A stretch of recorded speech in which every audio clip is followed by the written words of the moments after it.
Hello friends, welcome to my YouTube channel తెలుసుకుందాం తెలివిని పెంచుకుందాం. నా కంటెంట్ కనుక మీకు నచ్చినట్టయితే నా ఛానల్ని సబ్స్క్రైబ్ చేయండి, లైక్ చేయండి మరియు మీకు తెలిసిన వాళ్ళతో షేర్ చేయండి. ఈరోజు నేను మాట్లాడబోయే టాపిక్ వచ్చేసి మనకు చలికాలంలో చలి ఎందుకు పెడుతుంది అనేటటువంటి. చలికాలంలో మనకు చాలా చల్లగా అనిపిస్తుంది.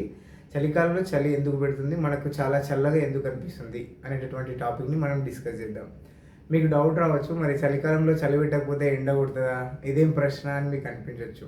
కానీ దీని వెనుక ఉన్న సైన్స్ అనేది చాలా డిఫరెంట్గా ఉంటుంది. కాబట్టి నేను మీకు దీన్ని ఎక్స్ప్లెయిన్ చేయాలనుకుంటున్నాను. చలికాలంలో అయినా వర్షాకాలంలో అయినా మన బాడీ యొక్క టెంపరేచర్ అనేది ఫిక్స్ ఉంటుంది అనమాట.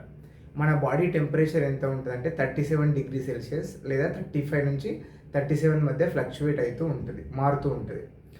అదే మనం చలికాలంలో, స్పెషల్గా చలికాలం తీసుకునేసరికి చలికాలంలో వాతావరణం యొక్క టెంపరేచర్ అనేది మన బాడీ టెంపరేచర్ కన్నా కూడా తక్కువగా ఉంటుంది.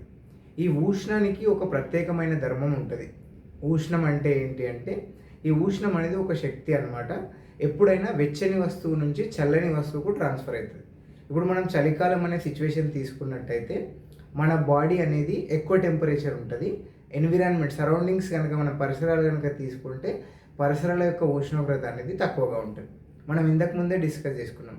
ఉష్ణం అనేది వేడి వస్తువు నుంచి చల్లని వస్తువుకు ట్రాన్స్ఫర్ అవుతుంది. ఇప్పుడు మన బాడీ వేడి ఉంది, అయితే వాతావరణం చల్లగా ఉంది. కాబట్టి మన బాడీ నుంచి టెంపరేచర్ అనేది, ఉష్ణం అనేది మన బాహ్య పరిసరాలకు ట్రాన్స్ఫర్ అవుతుంది. అప్పుడు ఏమవుతుంది, మన బాడీలో ఉన్న టెంపరేచర్ అనేది 37 డిగ్రీ సెల్సియస్ నుంచి తక్కువ అయిపోతుంది. అప్పుడు మన బాడీలో ఉష్ణం ఉండదు, కాబట్టి అందుకే మనకు చలి పెడుతుంది. దీని వెనుక ఉన్న సైన్స్ ఇదన్నమాట. ఈ వీడియో కనుక మీకు నచ్చితే నా ఛానల్ని సబ్స్క్రైబ్ చేయండి, షేర్ చేయండి.